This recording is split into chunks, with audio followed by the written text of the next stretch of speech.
Chers amis, je vais continuer la lecture. Il me reste encore deux conférences et la dernière, franchement, il va vous apporter la mise en pratique de ces paroles pour votre propre bien et enrichissement. Surtout en ma qualité de médecin, c'est surtout de vous débarrasser du mal, de la maladie, et que vous soyez en excellent état de santé parce que l'élixir du Saint Graal, c'est l'immortalité, n'est-ce pas? C'est la jeunesse éternelle. Les chevaliers, il est écrit, les chevaliers vieillissent vite si le Graal n'est pas dévoilé. Et là, on trouve ces images vraiment dans le film de Indiana Jones et la dernière croisade. Je pense que c'est un des meilleurs films qui est sorti à propos du Saint Graal. Je vous le conseille encore vivement.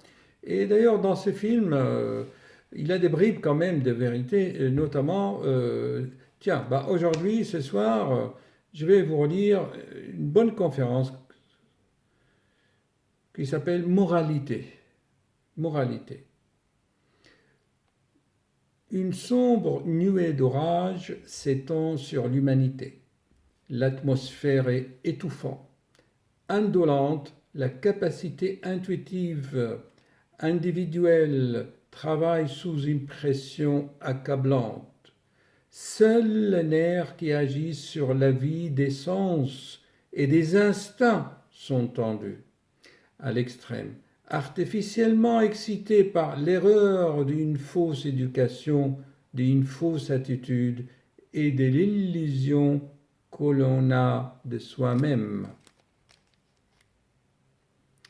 L'être humain aujourd'hui n'est pas normal à cet égard, mais il porte en lui une impulsion sexuelle maladivement renforcée jusqu'à en être décuplé, et sous des milliers de formes et manières, il cherche à lui ériger un culte qui doit fatalement devenir la ruine de toute l'humanité.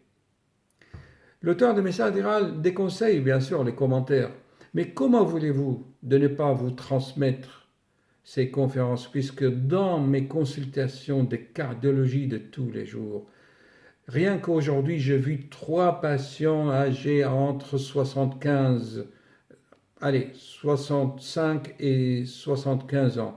Ils me demandent de Viagra. Oui, chers amis, de Viagra. À 75 ans, ils ne pensent qu'au sexe. C'est pas une catastrophe, ça? Quand vous voyez un homme qui vient, docteur, faites-moi un test d'effort pour voir si je supporte les Viagra, ou donnez-moi des piqûres pour machin chouette, c'est honteux, moi, je trouve. À 75 ans, elle dit oui, oui, ma femme est demandeuse. J'ai rarement vu une femme qui demande la sexualité à 70 ans. Et donc, voyez-vous, cette conférence, franchement, ça aide à construire une nouvelle humanité. Et d'ailleurs, bon, je vais arrêter de commenter parce que pour moi, c'est des vécus. À vous, selon votre ressenti, votre intuition, vraiment de prendre ce qui vous est utile. Voyez-vous, moi, je le vis, ça.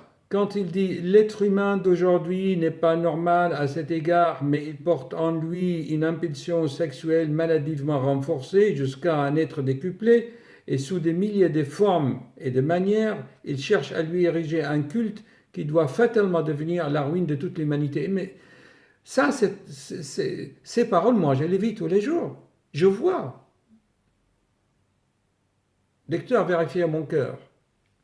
Est-ce que je peux prendre des Viagra? Je le vois tous les jours, ça. Donc pour moi, ça a vraiment beaucoup de sens. J'espère que pour vous aussi, ça pourra aider. Donc, je continue. Contagieux, se propageant tel un souffle pestilentiel, tout cela agit à la longueur aussi sur ceux qui cherchent encore à se raccrocher en s'y cramponnant à un idéal qui plane au-dessus d'eux dans le secret de leur semi-conscience. Certes, elles étendent les bras vers lui avec nostalgie, mais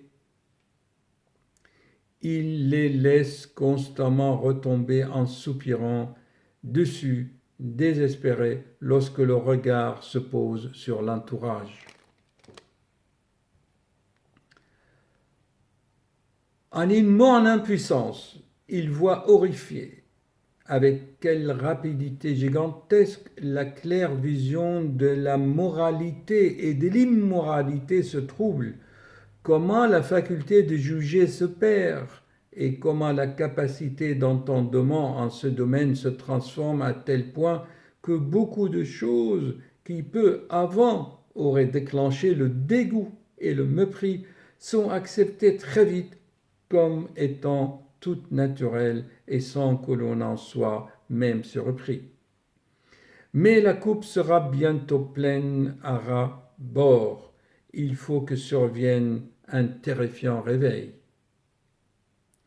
Dès maintenant, passe parfois sur ces masses foyées par leur sens un brusque et peureux besoin de se tapir machinalement et inconsciemment une incertitude saisie par l'instant bien des cœurs. Cependant, cela ne parvient pas à entraîner l'éveil et la claire intuition de leur comportement indigne. Un zèle redoublé commence alors pour secouer, voire même pour étouffer une telle faiblesse, où les dernières attaches d'opinion surannulent. Il faut de progrès à tout prix, mais on peut progresser de deux côtés, vers le haut ou vers le bas, selon ce qu'on choisit, tel qu'il en est actuellement. Cela descend avec une effroyable rapidité. Le choc doit fracasser ceux qui sont pris dans cette chute lorsque sonnera l'heure où ils buteront sur une forte résistance. Dans cette étouffante atmosphère, la nuée d'orage se concentre toujours plus compacte et plus néfaste. À tout instant, on peut attendre le premier éclair qui va déchirer et illuminer l'obscurité flamboyante. Il éclairera les choses les plus secrètes avec une rigueur impitoyable, qui porte en elle la délivrance pour ceux qui aspirent à la lumière et à la clarté, mais qui apportera la perdition à ceux qui n'ont pas soif de lumière. Plus ce nuage dispose de temps pour condenser son obscurité à sa pesanteur, plus éblouissante et plus effroyable sera aussi l'éclair que le nuage engendra. L'ambiance molle et engourdissante qui dissimule dans les plis de sa paresse l'insidieuse lascivité se dissipera, car le premier éclair sera naturellement suivi d'un courant d'air frais et vif apportant une nouvelle vie. Dans la froide clarté de la lumière, toutes les chimères de l'obscure imagination, dépouillées de leurs mensonges hypocrites, seront subitement exposées au regard de l'humanité épouvantée. Le réveil agira dans les âmes tel l'ébranlement d'un formidable coup de tonnerre, afin que l'eau de source vivante de la pure vérité puisse se déverser impétueusement sur le terrain rendu ainsi plus perméable. Le jour de la liberté se lève.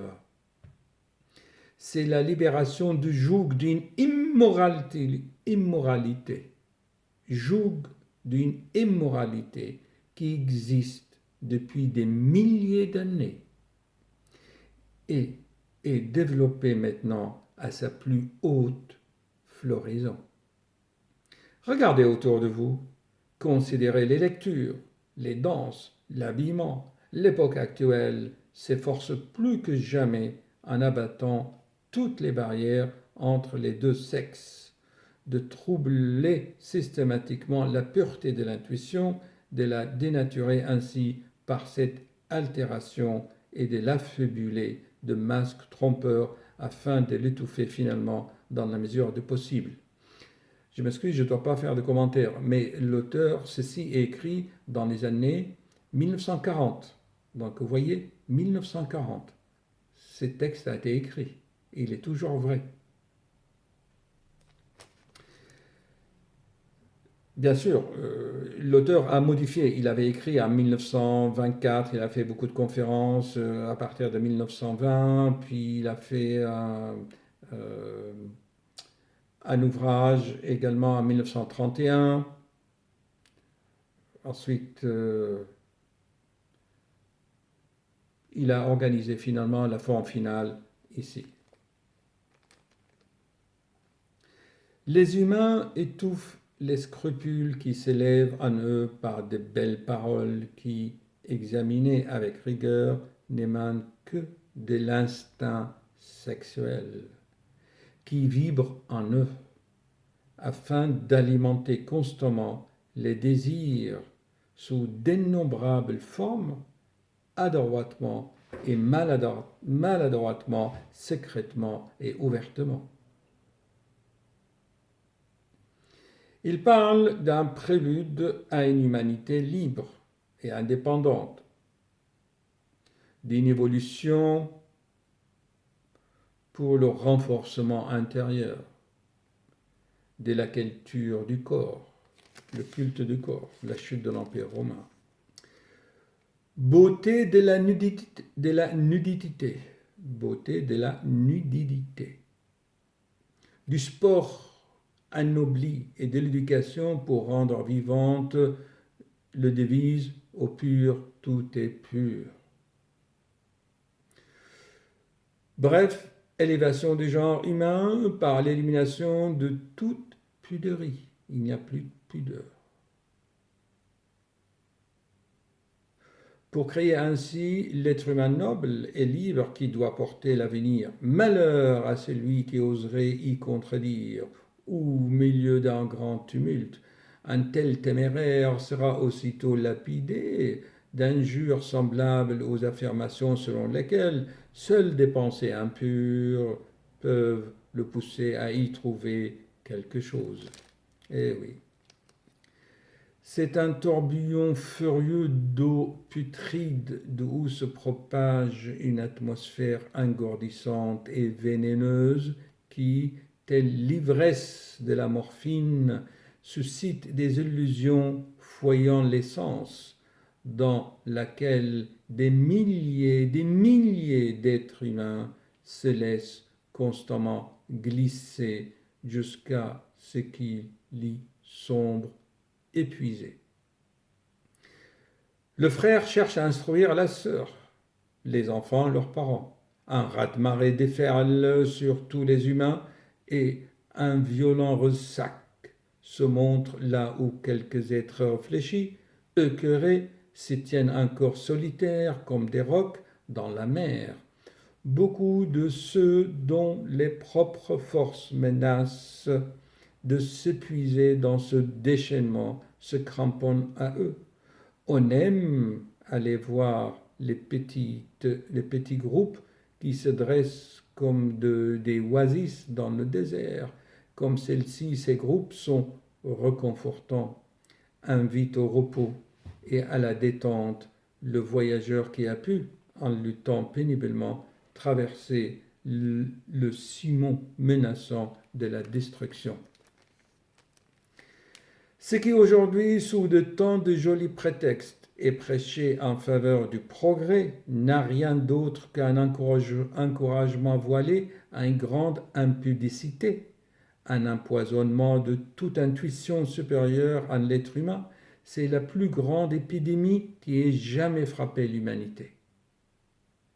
J'en ai parlé dans mes vidéos sur la sexualité, les sexes, et que dans ce que je vois dans tous les jours dans mes consultations, je le vis, donc je le répète. C'est une épidémie de désir sexuel, de culte du corps, n'est-ce pas? C'est la plus grande épidémie qui ait jamais frappé l'humanité. Et chose singulière, il semble que bien des personnes aient seulement attendu qu'un prétexte plausible leur soit fourni pour s'avelir elles-mêmes. Pour l'innombrable être humain, cela vient fort à propos. Cependant, celui qui connaît les lois spirituelles magnétiques que j'ai expliquées, hein, agissant dans l'univers, se détournera avec dégoût des aspirations actuelles. Ne prenons qu'un des divertissements le plus anodin, les bains mixtes. Ça, c'était donc les années 1940, 30. Mais regardez actuellement les fêtes des étudiants, ou les fêtards, soi-disant. Hein. Donc, au pur, tout est pur. Cela sonne si bien qu'à l'abri de cette harmonie, on peut se permettre bien des choses. Mais considérons une fois dans un bain de ce genre les plus simples événements se déroulant sur le plan de la matière subtile. Donc nous avons la matière dense, la matière éthérisée, subtile, invisible. Moi je l'appellerais magnétique. Hein, d'accord? Ondulatoire, vibratoire. Lui, il l'appelle matière subtile. Regardez ce qui se passe. Supposons qu'il ait 30 personnes des deux sexes et que 29 d'entre elles soient vraiment pures à tout égard. Une supposition qui, de prime abord, est tout à fait à exclure. 29 pures. Car le contraire serait plus juste, voire même rare. Mais admettons qu'il y a 29 individus qui sont purs. L'une d'elles, la 30e donc, stimulée par ce qu'il voit, a des pensées impures. Bien que extérieurement il se comporte peut-être tout à fait correctement, ces pensées se matérialisent immédiatement dans la matière subtile, éthérique, magnétique, vibratoire. Ces pensées se matérialisent immédiatement dans la matière subtile, un des vivantes formes pensées. Elle se dirige vers le sujet regardé et se fixe à lui. Ceci est une souillure, peu importe que cela ait donné lieu ou non à des remarques ou à des voies de fait. C'est ça le trésor. Vos pensées se matérialisent dans ce champ magnétique. Ils se matérialisent. La personne concernée ainsi atteinte emportera avec elle cette souillure, capable d'attirer des fonds pensées errantes similaires. De ce fait, un milieu de plus en plus dense s'établira autour d'elle. Celui-ci peut finalement agir sur elle de façon troublante et peut l'intoxiquer, de même qu'une plante parasite fait dépérir souvent l'arbre le plus sain. Tels sont les événements sur le plan de la matière subtile lors des bains mixtes, de jeux de société, de danse ou d'autres choses prétendues anodines.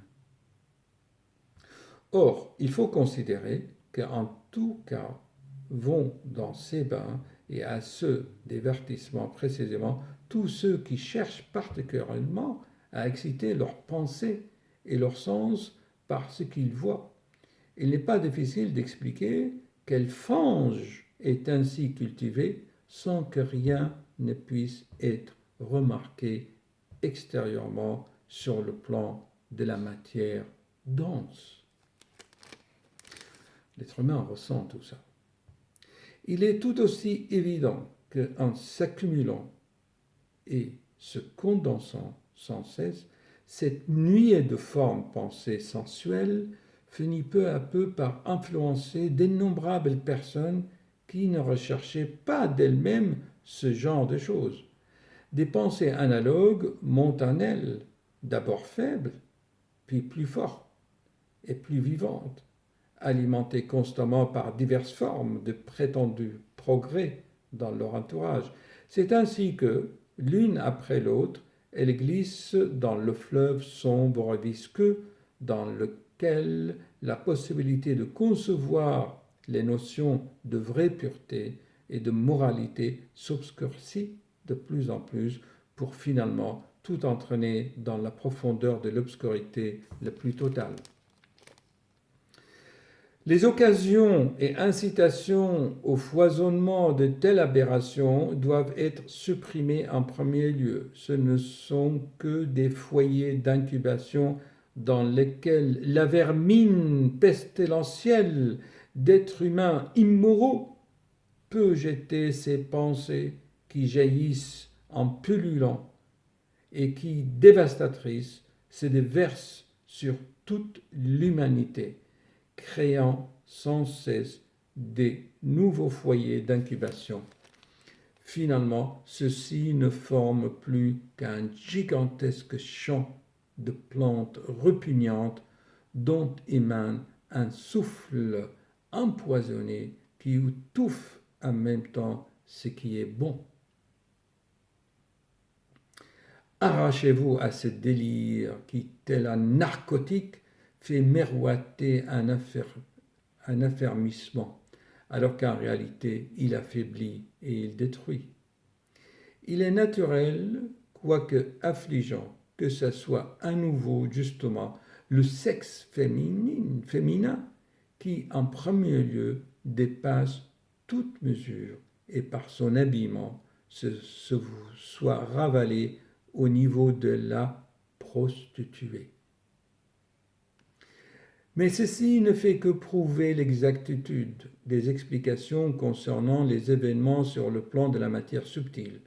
C'est précisément la femme qui, douée par la nature d'une plus intense faculté intuitive, absorbe la première et plus profondément, sans qu'elle en soit consciente, ce poison du monde infecté des formes pensées de matière subtile. Elle est davantage à la merci de ces dangers, et pour cette raison, elle est la première à être entraînée et dépasse alors toute limite avec une rapidité aussi stupéfiante qu'incroyable. Ce n'est pas sans raison que l'on dit, lorsqu'une femme s'avilit, elle devient pire qu'un homme.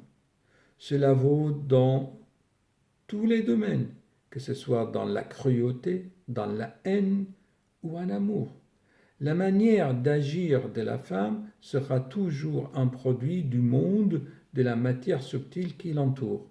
N'est-ce pas? C'est un diamant, ça. Si vous regardez une femme, vous regardez un être humain ou un enfant pur, une jeune lycéenne de 15, 20 ans, de 17 ans, euh, regardez à Paris comment elle est habillée, comment elle va stimuler et créer ses fonds pensées dans les cerveaux des hommes.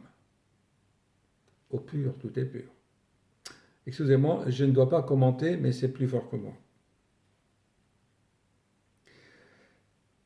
Donc, quand une femme s'avilit, elle est vraiment pire qu'un homme. La femme n'est nullement